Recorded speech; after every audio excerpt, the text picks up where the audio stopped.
Gendam Pangeran Ular, persiapan penyerangan. Danu duduk di singgasana batu di dalam gua di balik air terjun yang deras. Cahaya obor yang menyala di sekitarnya memberikan suasana remang-remang, menciptakan bayangan bergerak di dinding gua. Kerajaan kecilnya mulai menunjukkan tanda-tanda pemulihan setelah serangan mendadak dari kerajaan ular besar. Dan kerajaan kecil Danu ini pun mulai berkembang pesat. Namun, kedamaian itu tidak bertahan lama. Ada bisikan-bisikan gelap tentang pengkhianatan yang mulai merasuki kerajaan. Ular-ular yang setia kepada Danu mulai mengamati perilaku mencurigakan dari beberapa anggota kerajaan kecil ini. Pada suatu malam, Sarpana, salah satu ular yang paling setia kepada Danu, sedang melakukan patroli di sekitar gua. Ia melihat beberapa ular yang biasanya tidak keluar di malam hari, bergerak dengan hati-hati menuju sebuah lorong gelap yang jarang dilalui. Sarpana memutuskan untuk mengikuti mereka dari kejauhan. Ular-ular tersebut, yang dipimpin oleh Lodra, berhenti di sebuah sudut gelap dan mulai berbicara dengan suara pelan. Sarpana mendekat dengan sangat hati-hati, bersembunyi di balik bebatuan untuk mendengarkan pembicaraan mereka. "Kita harus lebih berhati-hati," bisik Lodra. "Danu tidak boleh tahu bahwa kita sedang berkomunikasi dengan kerajaan besar. Jika dia tahu, kita semua akan dalam masalah besar." Bala, yang terlihat sedikit gelisah, menjawab, "Aku setuju. Kita harus segera memberikan informasi ini kepada mereka. Kerajaan besar akan segera menyerang, dan kita harus siap." Nara, yang tampak lebih tenang, berkata, "Tenanglah, kita akan mendapatkan posisi yang lebih baik di kerajaan besar. Danu tidak akan pernah tahu apa yang menimpa dia." Mendengar percakapan ini, Sarpana merasa marah dan khawatir. Ia tahu bahwa ia harus segera melaporkan hal ini kepada Danu. Dengan hati-hati, Sarpana mundur dari tempat persembunyiannya dan kembali ke ruang singgasana Danu. Sesampainya di sana, Sarpana menemukan Danu yang sedang berdiskusi dengan Ratih tentang rencana pembangunan lebih lanjut kerajaan mereka. "Yang mulia, aku punya laporan penting," kata Sarpana dengan nada serius. Danu melihat ke arah Sarpana dan segera menyadari bahwa ini adalah sesuatu yang penting. "Apa yang terjadi, Sarpana?" "Aku melihat Lodra, Bala, dan Nara berkumpul di lorong gelap. Mereka berbicara tentang berkomunikasi dengan kerajaan besar dan merencanakan sesuatu. Mereka berencana mengkhianati kita, Yang Mulia." Danu mendengarkan dengan itu dan merasakan kemarahan bercampur dengan kekhawatiran. "Aku sudah curiga ada sesuatu yang tidak beres. Terima kasih, Sarpana. Kita harus segera bertindak." Malam itu juga, Danu mengadakan pertemuan rahasia dengan para pemimpin pasukan setianya. Mereka merencanakan untuk mengawasi gerak-gerik Lodra, Bala, dan Nara dengan lebih ketat dan menangkap mereka saat mereka mencoba melakukan tindakan selanjutnya. "Mulai malam ini, kita akan menggandakan pengawasan. Kita tidak bisa membiarkan pengkhianatan ini terus berlangsung," kata Danu dengan tegas. "Sarpana, Naga, dan Kalia, kalian bertanggung jawab mengawasi mereka. Tangkap mereka jika ada bukti lebih lanjut tentang pengkhianatan mereka." Ketiga ular setia mengangguk dan bersiap melaksanakan tugas mereka. Mereka tahu bahwa kerajaan kecil mereka sedang dalam bahaya, dan mereka harus bertindak cepat untuk menjaga keselamatan semua orang di sana. Danu juga memberitahu Ratih dan anak mereka tentang situasi ini, meminta mereka untuk tetap waspada dan selalu berada di tempat yang aman.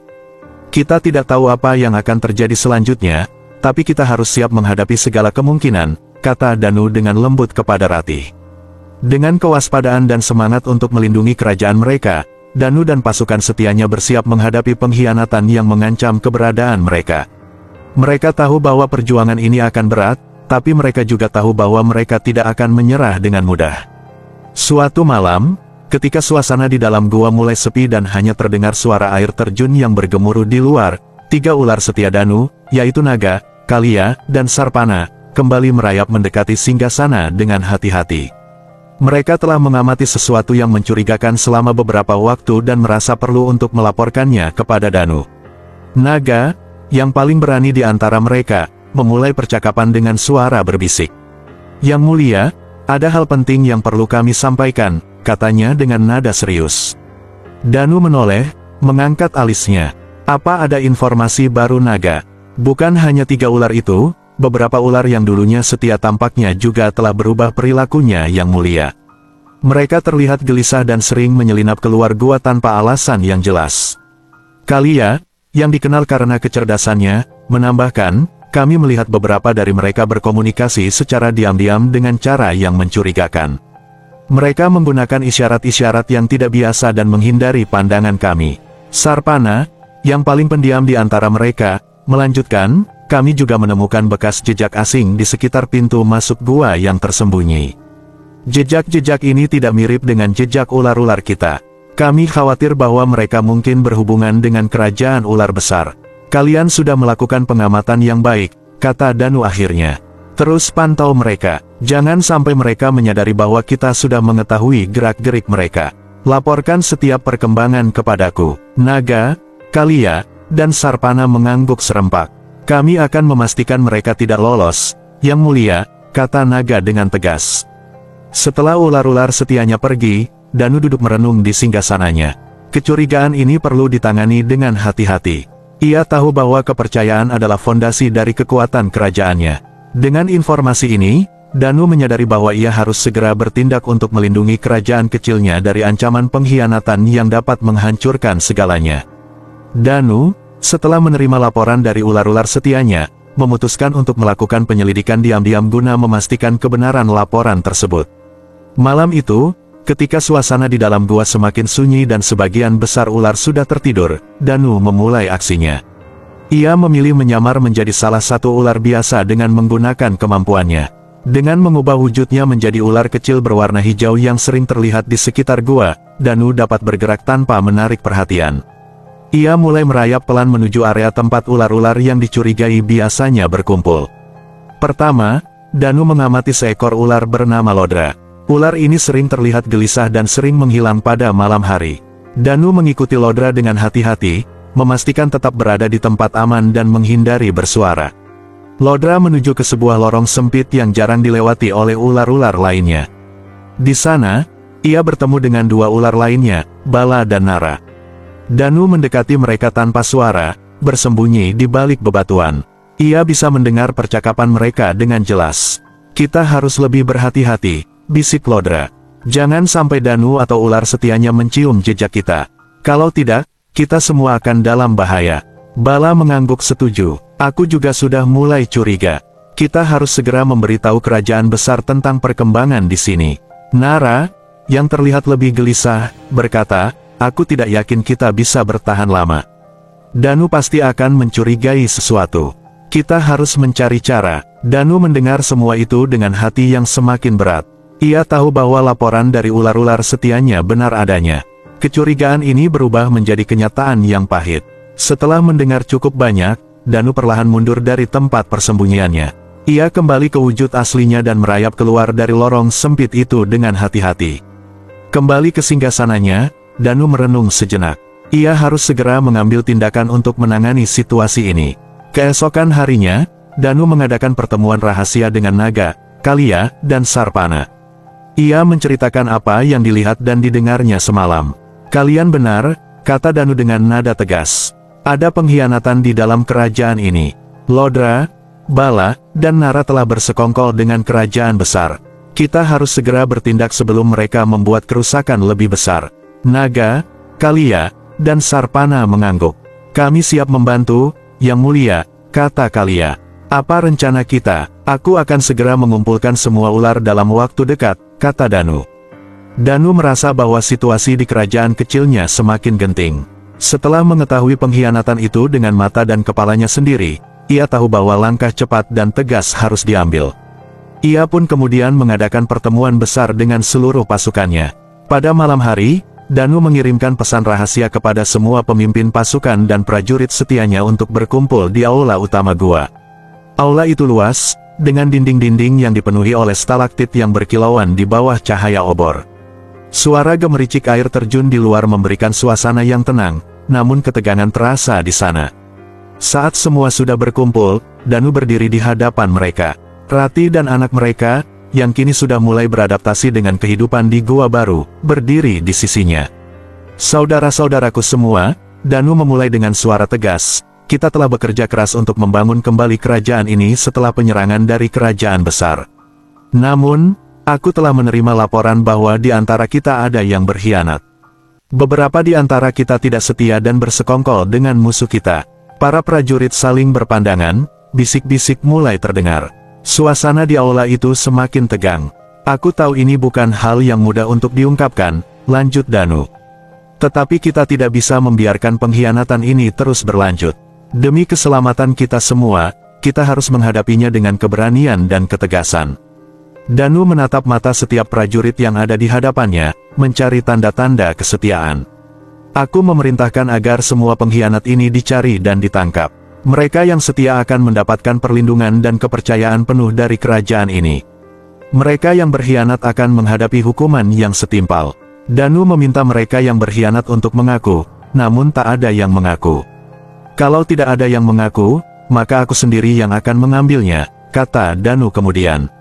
Saat itu juga, Lodra, Bala, dan Nara, yang merasa bahwa kedok mereka sudah terbongkar, mulai bergerak mundur dengan gelisah. Mereka saling bertukar pandang dan tanpa berpikir panjang, melarikan diri dari pertemuan. Beberapa ular yang ikut bersekongkol juga kemudian ikut melarikan diri. Jangan biarkan mereka kabur, teriak Danu. Tangkap mereka. Para prajurit setia langsung bereaksi, mengejar pengkhianat itu. Terjadi kejar-kejaran sengit di dalam gua yang penuh dengan lorong-lorong sempit dan gelap. Lodra, Bala, dan Nara berlari dengan sekuat tenaga, begitu juga beberapa ular pengkhianat lainnya, namun pasukan setia Danu tidak memberikan mereka kesempatan untuk melarikan diri. Lodra, ular yang paling licik di antara mereka, mencoba memimpin jalan keluar melalui sebuah terowongan sempit yang jarang digunakan. Namun, pasukan Danu sudah mengepung mereka dari berbagai arah. Pertempuran singkat pun terjadi di beberapa titik, tetapi ketiga pengkhianat itu tidak mampu melawan keunggulan jumlah dan kekuatan dari pasukan setia Danu. Setelah beberapa saat, para prajurit berhasil mengepung mereka di sebuah lorong buntu. Lodra, Bala berusaha melawan, namun mereka kalah jumlah dan kekuatan. Dengan cepat, mereka ditangkap dan dibawa kembali ke hadapan Danu. Meski begitu, beberapa ular berhasil kabur. Mereka pergi menuju kerajaan besar. Salah satunya adalah Nara, yang berhasil melarikan diri. Dengan menggunakan jalan pintas yang hanya diketahui oleh sedikit ular, Nara berhasil keluar dari gua dan melesat ke hutan lebat di sekitarnya. Ia terus meluncur tanpa henti, memastikan dirinya tidak dikejar, dan berusaha secepat mungkin mencapai kerajaan ular besar. Setelah berjam-jam perjalanan melelahkan, Nara akhirnya tiba di kerajaan ular besar. Ia langsung dibawa menghadap Pangeran Ular dan Patih, melaporkan semua yang telah terjadi. Danu sudah mengetahui pengkhianatan kami, desis Nara dengan napas tersengal-sengal. Lodra dan Bala ditangkap, tapi aku berhasil melarikan diri dan membawa informasi ini. Pangeran Ular mendengarkan dengan saksama, matanya menyipit dengan amarah yang terpendam. Bagus, Nara, kau telah melakukan tugasmu dengan baik, katanya dengan suara dingin. Sementara di dalam gua, Danu menatap dua ular pengkhianat itu dengan tajam. Kalian telah mengkhianati kerajaan ini dan kepercayaan kita semua. Kalian akan menerima hukuman yang setimpal dengan pengkhianatan kalian. Lodra dan Bala, dua ular pengkhianat yang berhasil ditangkap, kini berada di hadapan Danu dan pasukannya. Wajah mereka tampak tegang dan penuh ketakutan, mengetahui nasib buruk yang menanti. Danu menatap mereka dengan tatapan tajam. Kapan kalian mulai berkhianat? Dan apa saja yang sudah kalian bocorkan ke kerajaan besar? Tanyanya dengan suara dingin dan tegas. Lodra, yang lebih tua di antara keduanya, menundukkan kepala dan mulai berbicara dengan suara gemetar. Kami mulai berkhianat beberapa minggu lalu, tuanku. Kami diajak oleh mata-mata dari kerajaan besar yang menawarkan posisi dan kekuasaan sebagai imbalan atas informasi tentang kerajaan ini. Bala, yang tampak lebih gugup, melanjutkan. Kami memberitahu mereka tentang kekuatan pasukan kita, struktur gua, dan beberapa rencana strategis yang kami dengar. Kami juga memberitahu mereka tentang lokasi dan aktivitas harian Anda, tuanku. Mendengar pengakuan itu, Danu merasakan amarah yang membara di dalam dirinya. Dia berusaha menenangkan diri sebelum melanjutkan, kalian telah mengkhianati kepercayaan kami dan membahayakan seluruh kerajaan. Pengkhianatan kalian tidak akan dimaafkan. Danu kemudian memerintahkan beberapa ular setianya untuk membawa Lodra dan Bala ke bagian gua yang terpisah. Di sana, mereka akan diinterogasi lebih lanjut untuk memastikan tidak ada informasi penting yang tertinggal. Setelah memastikan semua informasi yang mungkin bocor telah didapatkan, Danu memutuskan untuk memberikan hukuman yang setimpal. Dengan suara tegas, Danu mengumumkan hukuman bagi pengkhianat itu di hadapan seluruh pasukan. Lodra dan Bala, kalian telah berkhianat dan menempatkan kita semua dalam bahaya besar. Sebagai hukuman atas pengkhianatan kalian, kalian akan dihukum mati. Lodra dan Bala hanya bisa tertunduk, menerima nasib buruk mereka. Mereka diarak keluar dari gua dengan penjagaan ketat, dipastikan tidak ada kesempatan untuk melarikan diri lagi. Beberapa ular kemudian melilit Lodra dan Bala. Setelah itu, Danu mengambil sebuah pedang tajam. Sebelum menghukum mati, Danu membuat sebuah pengumuman. Ini adalah contoh tentang pengkhianatan. Siapapun yang berkhianat akan bernasib sama dengan kedua ular ini. Danu kemudian mengayunkan pedang di kepala Lodra. Pedang itu memutus kepala Lodra dan darah muncrat. Kemudian giliran Bala yang juga langsung dipenggal. Semua pasukan bersorak setelah memenggal kedua pengkhianat itu. Setelah pengkhianat dihukum mati, Danu berbicara kepada pasukannya dengan suara yang lebih lembut namun tetap penuh wibawa. Kita telah menghadapi pengkhianatan di dalam, tapi kita tidak akan gentar. Kita akan memperkuat pertahanan kita dan bersiap menghadapi segala kemungkinan. Bersama-sama, kita akan melindungi kerajaan ini dan keluarga kita. Pasukan Danu merespons dengan semangat dan tekad baru. Mereka tahu bahwa tantangan besar masih menanti, tapi dengan kepemimpinan Danu, mereka siap menghadapi apapun yang akan datang. Danu, Ratih, dan anak mereka terus memperkuat kerajaan di gua tersembunyi, bersiap untuk pertempuran besar yang terjadi kapan saja. Danu duduk termenung di ruang pertemuan utama gua tersembunyi, cahaya lembut dari obor menyinari wajahnya yang tegang. Di sekelilingnya, para panglima pasukannya duduk dalam keheningan, menunggu arahan selanjutnya dari pemimpin mereka. Situasi pasca pengkhianatan Nara, Lodra dan Bala telah membuat suasana di kerajaan ini tegang dan penuh kekhawatiran. Dia memandang sekeliling, melihat wajah-wajah yang penuh dengan harapan dan kepercayaan padanya. Tiga pengkhianat ini mungkin hanya permulaan dari serangan yang lebih besar, gumam Danu, lebih kepada dirinya sendiri daripada kepada siapapun di ruangan itu. Kita tidak boleh lagi meremehkan musuh, baik yang terlihat maupun yang tersembunyi. Panglima pasukannya, yang tahu bahwa saatnya mereka memberikan masukan, mulai berbicara satu persatu.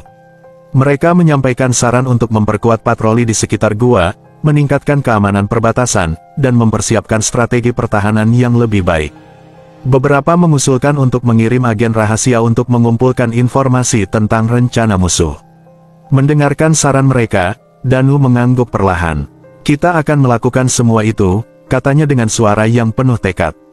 Kita perlu memperkuat pertahanan kita dari segala kemungkinan, baik dari dalam maupun dari luar. Dia kemudian memberikan arahan kepada Panglima untuk segera melaksanakan rencana yang telah disepakati.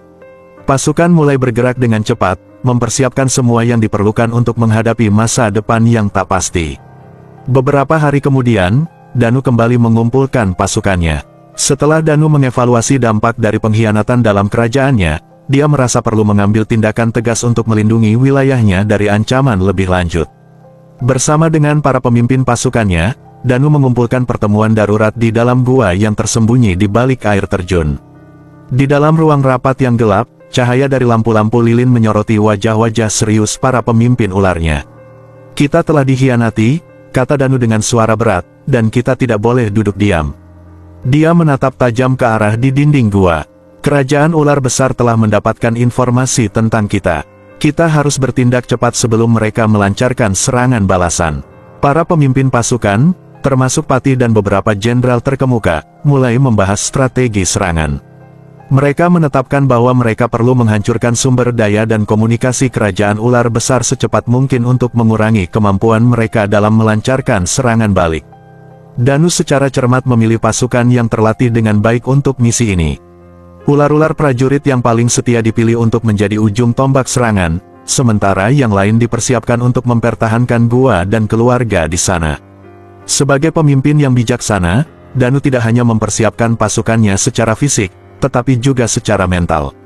Dia mengadakan sesi motivasi di mana dia mengingatkan pasukannya akan pentingnya persatuan dan keberanian dalam menghadapi musuh yang kuat. Para panglima dan komandan pasukan kembali berkumpul di ruang rapat, wajah-wajah mereka serius dan penuh tekad. Danu berdiri di tengah-tengah mereka. Kita harus siap, katanya dengan suara tegas. Musuh tidak akan memberi kita waktu untuk berpangku tangan.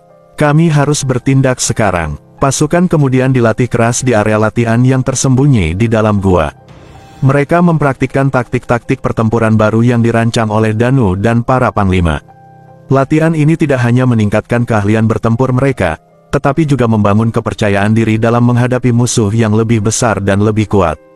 Danu bersama dengan para komandan pasukan merencanakan strategi pertahanan yang lebih dalam di sekitar gua mereka. Mereka membangun perangkap-perangkap dan penghalang-penghalang rahasia, serta memperkuat posisi-posisi pertahanan untuk mempersulit pasukan musuh masuk ke dalam gua. Dengan semua persiapan yang dilakukan, pasukan Danu kembali ke gua mereka dengan semangat yang tinggi. Mereka siap menghadapi perang besar. Setelah menyiapkan kekuatan mereka, Danu memutuskan untuk mengirim beberapa ular setianya sebagai mata-mata untuk mengumpulkan informasi tentang kekuatan dan kelemahan lawan mereka. Danu memilih ular-ular terbaiknya yang ahli dalam menyusup dan mengumpulkan informasi. Mata-mata ini telah dilatih dengan baik untuk mengamati dan melaporkan dengan tepat. Mereka diberi misi rahasia untuk menyusup ke kerajaan ular besar, menemukan kelemahan pertahanan mereka, dan mengidentifikasi posisi kunci yang dapat dimanfaatkan dalam serangan mendatang. Dalam gelapnya malam, mata-mata meluncur diam-diam dari gua dan menyusuri lorong-lorong tersembunyi yang mengarah ke kerajaan musuh. Mereka bergerak dengan hati-hati, menghindari penjagaan yang ketat dan jaringan mata-mata lawan. Di tengah perjalanan mereka menemukan sejumlah rintangan yang harus mereka atasi dengan keahlian dan ketepatan. Setelah melewati tantangan yang berbahaya, mata-mata berhasil mencapai posisi yang strategis di dalam kerajaan besar. Mereka memperoleh informasi berharga tentang ukuran pasukan, persenjataan yang digunakan, serta kelemahan-kelemahan yang mungkin bisa dimanfaatkan dalam serangan mendatang. Dengan hati-hati mereka mencatat setiap detail dan bersiap untuk melaporkannya kepada Danu begitu mereka kembali. Setelah beberapa hari yang tegang, mata-mata berhasil kembali ke gua dengan selamat. Mereka segera menghadap Danu untuk menyampaikan laporan mereka secara detail. Informasi yang diperoleh akan menjadi kunci dalam merencanakan serangan balik terhadap kerajaan ular besar. Kepada Danu mata-mata melaporkan beberapa hal. Mata-mata berhasil mencatat lokasi utama